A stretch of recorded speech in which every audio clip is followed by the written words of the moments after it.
നല്ല മഴയുണ്ടോ?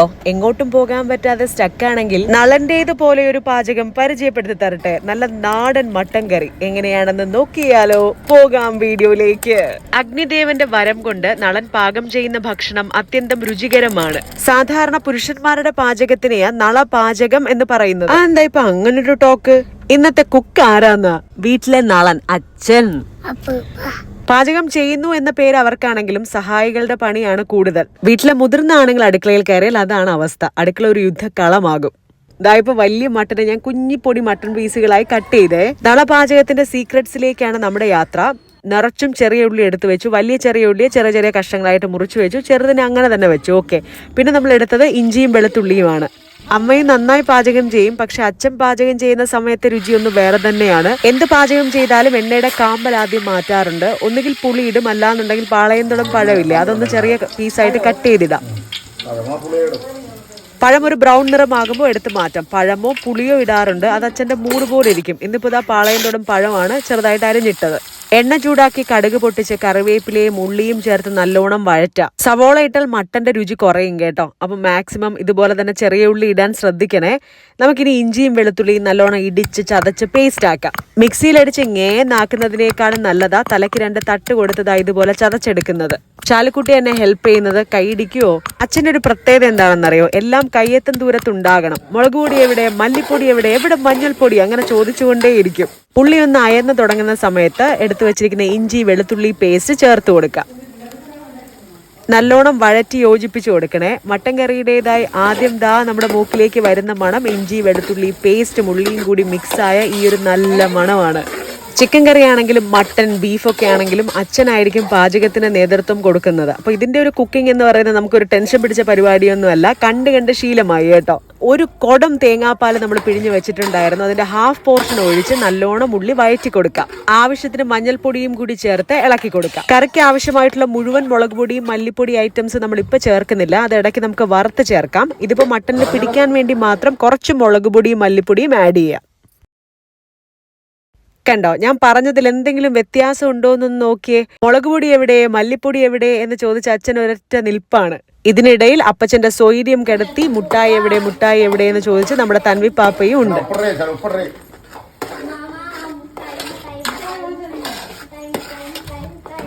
മട്ടൻ ഇടുന്നതിന് മുമ്പ് എന്തായാലും ഇതുപോലെ ഉപ്പിടണം. കാരണം എങ്കിൽ മാത്രമേ പീസുകളിലേക്ക് ഉപ്പ് ഊർന്നിറങ്ങുള്ളൂ. അല്ലെങ്കിൽ അതിന്റെ ഒരു പച്ചപ്പ് അങ്ങനെ തന്നെ നിൽക്കും. നമ്മൾ പിന്നീട് എത്ര ഉപ്പ് ചേർത്തിട്ടും കാര്യമില്ല. ഈ തൻവി പാപ്പ നമ്മുടെ ചെവി അല്ലേ.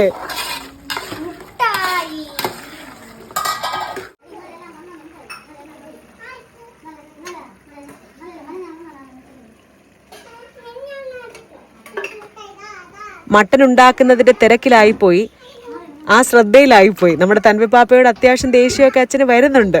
മട്ടൻ പിഴിഞ്ഞ് ഇതുപോലെ കറിക്കൂട്ടിലേക്ക് ഇടാം. വെള്ളം കംപ്ലീറ്റ് ആയിട്ടും കളഞ്ഞിട്ടാണ് ഇടുന്നത്. ഇവിടെ പിന്നെയും മഴയായി.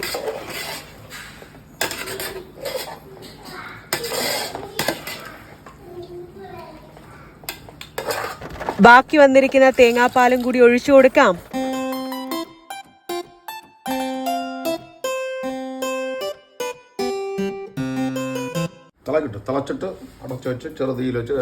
തിളച്ചതിന് ശേഷം നമുക്ക് ചെറുതീയിൽ വെച്ച് നല്ലോണം വീണ്ടും വേവിക്കണം. കുക്കറിൽ വേവിക്കുന്നവരുണ്ട്. നമ്മൾ കംപ്ലീറ്റ് ആയിട്ട് ഉരുളിയിൽ വെച്ച് തന്നെയാണ്. ഒരുപാട് മണിക്കൂറുകളോളം പാചകം ചെയ്തിട്ടുണ്ട്.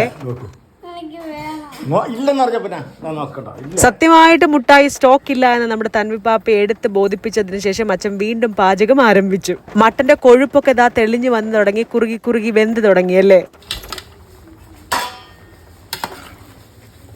വറ്റിപ്പോകാതെ അടിയിൽ പിടിക്കാതെ നല്ലോണം ഇളക്കി കൊടുക്കണേ.